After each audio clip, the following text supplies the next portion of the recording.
ఎడారిలో జలధారలు. రచన doctor K. Job Sudarshan.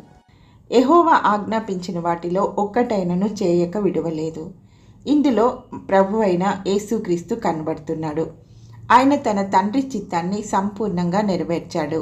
కీర్తన 48, యోహాను 6:38, 7:16, లూకా 2:42, యోహాను 4:4, 19, 28 నుండి 30 వరకు. ఇందులో మనకు ఒక పాఠం కూడా ఉంది. ఎందుకంటే యెహోషువ, యేసుక్రీస్తు ఇద్దరూ మనకు మాదిరిగా ఉన్నారు. నోవాహు కూడా దేవుడు ఆజ్ఞాపించినది యావత్తు చేశాడు. ఆదికాండం 6:22. అలాగే మోషే కూడా యెహోవా ఆజ్ఞాపించిన వాటన్నిటినీ చేశాడు. నిర్గమ 40:16. దావీదు దేవుని చిత్తమును నెరవేర్చేవాడని దేవుడు సాక్ష్యం ఇచ్చాడు. సమూయేలు మొదటి గ్రంథము 13:14. ఈ భక్తులంతా దేవుని చిత్తాన్ని నెరవేర్చారు కదా. దేవుడు మనకు ఆజ్ఞాపించిన వాటన్నిటినీ చేయవలసిన బాధ్యత మనపై ఉంది. నీ ముఖ్య గురి దేవుని సేవ చేయడమే కాదు, దేవుడు ఆజ్ఞాపించింది చేయడం.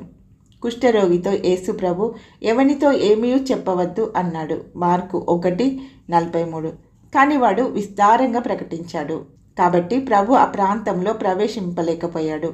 వాడి ప్రకటన ప్రభువుకు అభ్యంతర కారణమైంది. దావీదు దేవాలయంను కట్టాలనుకున్నాడు. కానీ దావీదు కట్టడం దేవుని చిత్తం కాదు.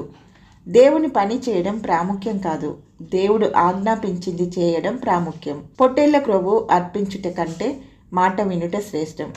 సమూయేలు మొదటి గ్రంథం 15:22.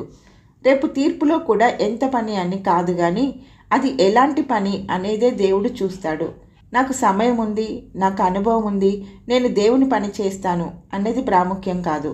యథార్థమైన హృదయంతో, విరిగి నలిగిన మనసుతో, తదేక దృష్టితో ప్రభు సన్నిధిలో వేచి ఉండి దైవ చిత్తాన్ని గురించి పరిశుద్ధాత్మ నడిపింపు ప్రకారం రోమా 8:14, అపోస్తల కార్యములు 16:8-29లో ఉన్నట్టు దైవ కార్యంలో సాగిపోవాలి. ఎవని ప్రభువు వచ్చి వాడలాగు చేయిచుండుట కనుగొనును ఆ దాసుడు ధన్యుడు. లూకా 12:43-48 వరకు.